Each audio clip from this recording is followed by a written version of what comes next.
www.ccc.com। आज हमारे साथ समाजसेवी भावना पांडे जी हैं। भावना पांडे जी कोई परिचय का मोहताज नहीं है, उत्तराखंड में समाज सेवा के क्षेत्र में अपनी अग्रणी भूमिका निभा रही हैं।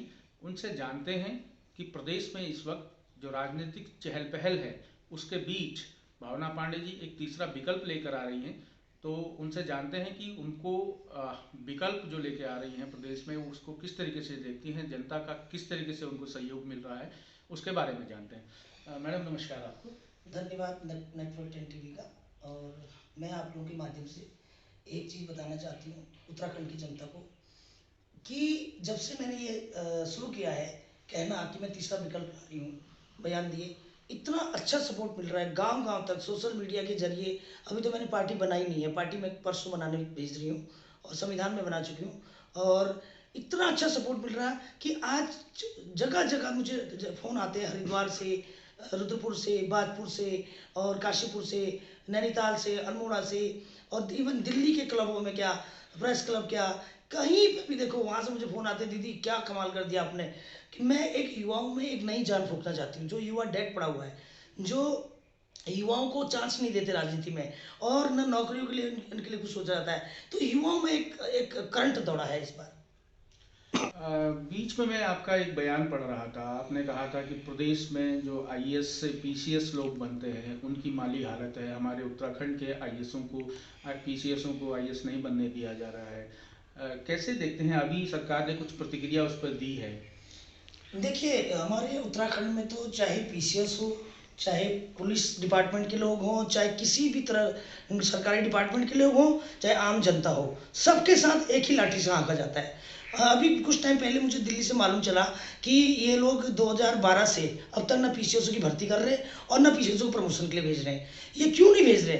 इसमें हरदा, इसमें भगुना जी, इसमें त्रिवेंद्र सिंह रावत जी सब इन्वॉल्व है। क्यों? क्योंकि बाहर से अधिकारियों को लाते हैं। ये चाहते नहीं पहाड़ का अधिकारी या उत्तराखंड का अधिकारी इनके नीचे काम करे, ठीक है। और क्योंकि वो इनसे ज़्यादा पढ़े लिखे होते हैं तो इनको एक अंदर से वो आता है, हीन भावना आती है, इसलिए उत्तराखंड के आईएएसओं को वो नहीं चाहते।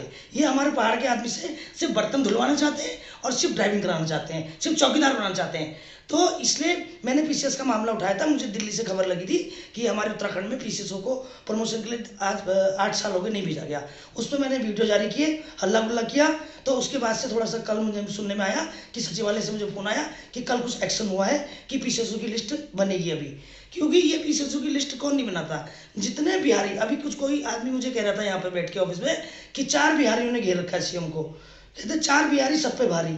मैंने कहा अब एक पहाड़ी सब पे भारी होगा, ये आप जान लीजिए। और मैं आप सब लोगों को कहना चाहती हूँ, एक पहाड़ी सब पे भारी। और मैं पीसीएसओ को भी जितने हमारे यहाँ माफिया हैं, भू माफिया, उनको भी संज्ञान में लूंगी। और जितने, क्योंकि आंदोलन हमने किया है, हमने संघर्ष किया, हमने अपने मकान बेचे हैं, हमने अपने जेवर बेचे हैं। इन्होंने तो अपनी बिल्डिंगें बनाई हैं, इन्होंने हीरे जवाहरात बनाए हैं जो इनके बहुत जल्दी ऑक्शन होंगे और जो इनकी बिल्डिंगें बहुत जल्दी बिकेंगी। मैंने अपना 30 लाख में से मकान बेचा साकेत का। और मेरा भाई, अच्छी तरह मुझे याद है, मेरे भाई के आंख में आंसू आ गए थे। हमने किस तरह से मकान छोड़ा था, आंदोलन में हमें इतना कर्जा हो गया था और मैं बिक गई। और क्या कहते हैं, आपके आज 3.5-4 करोड़ का मकान है, उस समय मैंने जेवर बेचे अपने। और बलौदी भाई पूरा दुकान ही खत्म होगी उनकी। वो तो इतने बड़े ज्वेलर थे, उनकी दुकान ही खत्म होगी। उस जमाने में 50 लाख की प्लाट होती थी। तो हम लोग बिक गए। इसलिए इस उत्तराखंड के लिए किसी एक को तो शहीद भगत सिंह बनना ही पड़ेगा और उसके लिए मैं तैयार हूँ। मैं किसी भी तरह के लिए तैयार हूँ। ये मेरे मतलब मैं अब उत्तराखंड की युवाओं को एक नई जान फूंकना चाहती हूँ।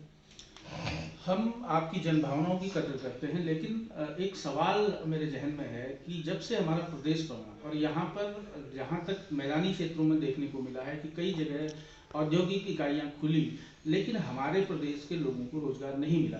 जैसा कि मैं पढ़ रहा था बीच में आपका एक बयान कि आपने कहा था कि 70% रोजगार हम अपने युवाओं को दिलाएंगे, उस पर क्या एक्शन प्लान रहेगा? देखिए, जब एनडी तिवारी मुख्यमंत्री बने, हमारा सबसे बड़ा दुर्भाग्य है कि उन्होंने ये कहा था कि जब मेरी लाश पे उत्तराखंड बनेगा। और वो अपने चेले चपाटों को यहाँ इंडस्ट्रियाँ दी उन्होंने। आर्यन शर्मा ने खूब नोट छापे उस वक्त और उसके बाद जाके इन्होंने इंडस्ट्रियाँ लाए। सरकार की सब्सिडी दी, बिजली कम फ्री दी। और उसके बाद ये रखा गया कि 70% लोगों को रोजगार मिलेगा। कागजों में, हमारे उत्तराखंड में कागजों में तो काम होता है। आज देखिए, जितने काम होंगे कैबिनेट मीटिंग करती है मंत्री लोग और शासन में पास नहीं होता। शासन में, क्योंकि बाहर के अधिकारी है, कोई चाहता ही नहीं, कोई जिसको उत्तराखंड की भौगोलिक स्थिति पता हो, जो थोड़ा अच्छी भावना रखता हो, जो जुड़ाव रखता हो उत्तराखंड से। तो इसी तरह जो है 70% लोगों को नौकरी नहीं दी है, और क्योंकि 70% इन्होंने ठेकेदार प्रथा चला रखी है, और 30% लोगों में ये 70% दिखा देते हैं नौकरी पे, और उसमें भी क्या करते हैं, बद्दी इधर उधर जहाँ जहाँ इनकी इंडस्ट्रियाँ हैं वहाँ से स्टाफ को लाके खाना पूर्ति कर देते हैं, और उत्तराखंड के आदमी को नौकरी नहीं मिलती। ये इनको चेंज करना पड़ेगा। आज मैं उत्तराखंड के जितने इंडस्ट्रिस्ट हैं, बड़े से बड़े, अशोक लेलैंड हो, जितनी बड़ी बड़ी कंपनियां हैं, सबको मैं आप लोगों के माध्यम से आगाह करना चाहती हूँ कि मेरे उत्तराखंड में अगर आपने 20 साल में सब्सिडी ली है, या तो वापस करो, और या फिर 70% लोगों को रोजगार दो। अच्छा, दूसरी चीज़ ये है कि भाजपा और कांग्रेस ने लगातार पिछले 20 सालों से उत्तराखंड में राज किया है, और आपने आंदोलन को चरम सीमा में देखा है, आंदोलन में कूदी हैं, आंदोलन में रही हैं, आंदोलन की परख बहुत अच्छी तरीके से है। क्या मानते हैं कि प्रदेश के विकास में क्या रोड़ा निकला होगा? प्रदेश के विकास में देखिए, हम सब जनता, सबसे बड़ा इसमें दोषी उत्तराखंड क्रांति दल है। अगर उस समय उत्तराखंड क्रांति दल में लोग 4 विधायक जीत के आए थे, एक MP बनकर प्रधानमंत्री बन सकते हैं लोग, VP सिंह, तो ये क्या 4 विधायक बनकर सपोर्ट नहीं करना था इनको? ये क्या मुख्यमंत्री नहीं बन सकते थे? अगर ये मुख्यमंत्री उस समय बन जाता है UPD का, तो आज हमारा ये हाल नहीं होता। तो लोगों की भावनाएं जुड़ती, और आज UPD ने अपना विश्वास खो दिया है, और इसलिए लोग जो है भाजपा, एक बार भाजपा, एक बार कांग्रेस, एक बार भाजपा, एक बार कांग्रेस, इन लोगों को। दूसरा देखिए, मैं आप लोगों के संज्ञान में एक चीज और बताना चाहती हूँ। आज हमारे जितने भी अधिकारी यहाँ पर हैं, और ये मंत्रियों को तो कुछ आता जाता है नहीं। एक आध मंत्री तो मैंने सुना है अपने ही PS को साला सर बोलते हैं। बताइए कितनी दुख की बात है, ये प्रोटोकॉल भी नहीं समझते। तो अपने PSO को अगर कोई सर बोले मंत्री, और कितनी लानत की बात है। और दूसरी बात ये है कि भाजपा और कांग्रेस वही नेता इनको तो कुछ आता नहीं, ना इनको नीतियां बनानी आती हैं, और अधिकारियों ने क्या किया, सारी नीतियां उत्तर प्रदेश की, जो नीति उत्तर प्रदेश में बनती है उसी को उत्तराखंड सरकार में छाप देती। दूसरी चीज, एक आपने अभी बीच में कहा था कि 70 पार होने के बाद राजनीति से ये लोग संन्यास ले रहे हैं। अगर आप राजनीति में जल्द, जैसे आपने घोषणा की है कि हम जल्द राजनीति में आ रहे हैं, तो ये जो समीकरण आपने उछाला है कि 70 पार होने के बाद राजनीति से संन्यास ले लें और युवाओं को मौका दें, तो इस पर क्या रिएक्शन रहेगा? देखिए, हमको ये जितने न्यूज चैनल हैं सारे मोदी जी को दिखाते हैं दिन भर, जितने भी 17-18 न्यूज चैनल जितने रिलायंस के हैं, तो कुछ तो हम मोदी जी की अच्छी बातों को हम भी ग्रहण करते हैं। तो मैं मोदी जी की बात का अपने अंदर ग्रहण किया कि 70% जितने बुढ़े नेता थे, जैसे मुरलीधर जोशी हो गए, आडवाणी जी हो गए, इनको सबको मार्गदर्शक मंडल में रख दिया उन्होंने, और कहा कि भाई आप लोग घर बैठिए, आराम करिए।